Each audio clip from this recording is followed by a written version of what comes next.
નમસ્કાર, તમે જોઈ રહ્યા છો ટીવી 17 ગુજરાતી અને આજે અમે લઈને આવ્યા છીએ હાલની સૌથી ચર્ચિત કહાની, જેને સાંભળ્યા પછી કદાચ તમે પણ પ્રેમ અને વિશ્વાસ વિશે ફરી એકવાર વિચારવા મજબૂર થઈ જશો.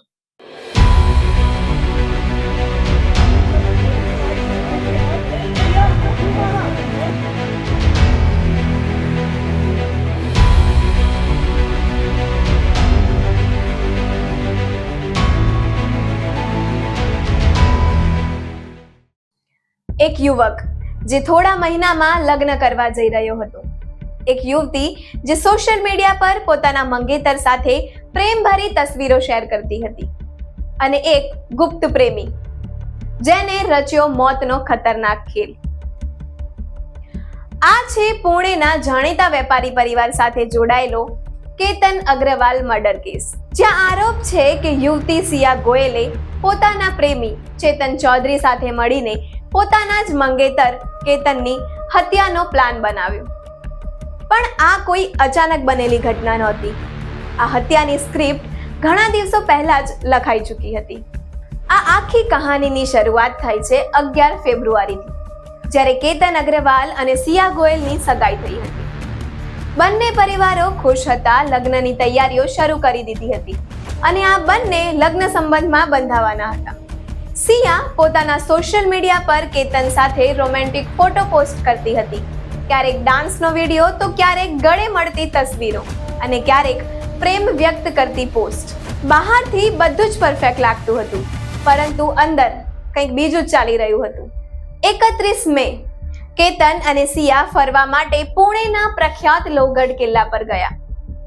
કેતનને ટ્રેકિંગનો ખૂબ જ શોખ હતો અને બંને કિલ્લાની સૌથી ઊંચી ચોટી સુધી પહોંચ્યા.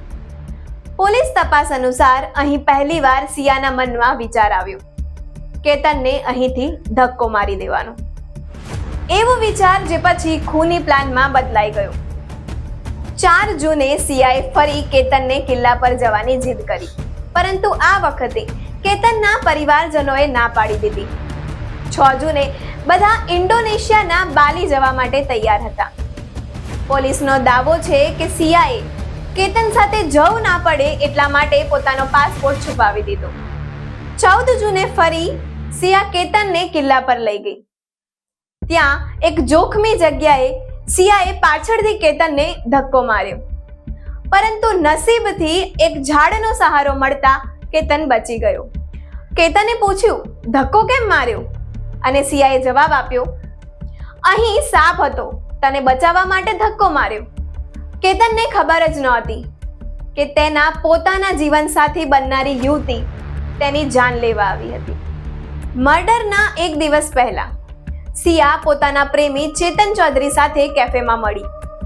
પોલીસ સૂત્રો અનુસાર અહીં બંનેએ આખરી પ્લાન તૈયાર કર્યો. કેતનને કિલ્લાની ખીણમાંથી નીચે ધકેલી દેવાનો. બંનેએ એ જગ્યા પણ નક્કી કરી લીધી, અને જો એમાંથી પણ કેતન બચી જાય તો 20 જૂન પછી રોડ અકસ્માતમાં મારી નાખવાનો બેકઅપ પ્લાન પણ તૈયાર કરી લીધો હતો. 19 જૂને સિયાનો જન્મદિવસ હતો. કેતને મહાબળેશ્વરમાં લક્ઝરી રિસોર્ટ બુક કર્યો હતો, પરંતુ સિયાએ કહ્યું કે પહેલા પ્રી વેડિંગ ફોટોશૂટ માટે લોહગઢ કિલ્લાએ જઈએ. કેતન રાજી થઈ ગયો, અને આ વખતે પાછળથી ચેતન પણ ત્યાં હાજર હતો. એક જગ્યાએ કેતન પહાડીઓ તરફ જોઈ રહ્યો હતો અને સુંદર નજારાની મજા માણી રહ્યો હતો, અને એ જ સમયે સિયા અને ચેતને મળીને કેતનને પાછળથી ધક્કો મારી દીધો. કેતન સીધો જ ખીણમાં પડ્યો અને ત્યાં જ તેનું મૃત્યુ થઈ ગયું. લોહગઢ કિલ્લાના સિક્યોરિટી ગાર્ડ ધીરજ જાદવે પોલીસને જણાવ્યું કે તેણે એક યુવતીની ચીસો સાંભળી. જ્યારે તે ઘટના સ્થળે પહોંચ્યો ત્યારે સિયા મદદ માટે બૂમો પાડી રહી હતી. ગાર્ડે તરત જ પોલીસને જાણ કરી અને કેસની શરૂઆત કરી. પોલીસને 3 મોટા પુરાવા મળ્યા. પહેલો પુરાવો, કેતનની બહેનને સિયાના હાવભાવથી શંકા ગઈ. જ્યારે તેણે પૂછ્યું કે શું થયું, સિયા ગભરાઈ ગઈ અને યોગ્ય જવાબ ના આપી શકી. બીજો પુરાવો, લોહગઢ કિલ્લાના સીસીટીવી ફૂટેજ, જેમાં એક શખ્સ આટલી બધી ગરમી હોવા છતાં હુડી પહેરીને વારંવાર કેતન અને સિયાની આસપાસ ફરતો દેખાયો. પોલીસનું માનવું છે કે આ ચેતન હતો, જે પોતાનો ચહેરો છુપાવી રહ્યો હતો. ત્રીજો પુરાવો, સિયાના કોલ રેકોર્ડ્સ. તપાસમાં સામે આવ્યું છે કે જાન્યુઆરીથી હત્યાના દિવસે સવારે 7 વાગ્યા સુધી એક જ નંબર પર 2000 થી વધુ કોલ્સ થયા હતા. કુલ 338 કલાક વાતચીત, અને એ નંબર હતો ચેતન ચૌધરીનો. બંને આરોપીઓને 7 દિવસની પોલીસ રિમાન્ડ પર મોકલવામાં આવ્યા. સામસામે બેસાડીને પૂછપરછ કરવામાં આવી. ચેતને કહ્યું, હું સિયા સાથે ભાગી જવા માંગતો હતો, પણ આખો મર્ડર પ્લાન સિયાએ બનાવ્યો. જ્યારે સિયાએ તરત જવાબ આપ્યો. હત્યાનો વિચાર ચેતનનો હતો. પોલીસનું કહેવું છે કે આ બંને પોતાના બચાવની રમત રમી રહ્યા છે, કારણ કે તેમની સામે પુરાવા મજબૂત છે.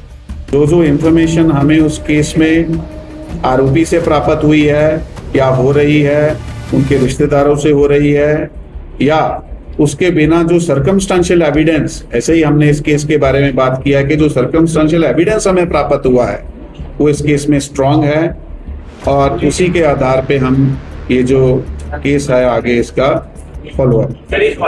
આ કહાનીમાં હવે સિયાના માતા પિતાનું નિવેદન સામે આવ્યું છે, જેમાં તેમણે આ દરેક ઘટનાનું દુઃખ વ્યક્ત કરતા કહ્યું છે કે જો મારી દીકરી દોષિત હશે તો તેને સૌથી કડક સજા મળવી જોઈએ. તેને આવો ભયાનક ગુનો કર્યો હશે તો હું કોઈ પણ રીતે તેને સાથ નહીં આપું. दोनों परिवारों में केतन जी भी इतने अच्छे थे. अगर किसी का इसमें दोष हो तो उसे सख्त से सख्त सजा होनी चाहिए, चाहे उसमें मेरी बेटी भी हो. अगर मेरी बेटी का दोष निकले तो जहाँ से केतन जी को गिराया गया या जो गिरे हैं वहाँ से ही उस दोषी को गिराया. જ્યારે તેના પિતાએ જણાવ્યું કે કેતન મારા માટે પોતાના દીકરા જેવો હતો. સિયાએ ક્યારેય લગ્નને લઈને અસંતુષ્ટિ બતાવી નહોતી, પરંતુ આ ભયાનક કાવતરાનો જે અસલી આરોપી છે તેને શોધીને એ જ કિલ્લા પરથી નીચે ફેંકી દેવો જોઈએ. પ્રેમથી શરૂ થયેલી આ કહાની જીવલેણ સાબિત થઈ ગઈ અને અંતે પહોંચી હત્યા સુધી. સોશિયલ મીડિયા પર રોમેન્ટિક પોસ્ટ, અંદર ખૂની સાજિશ.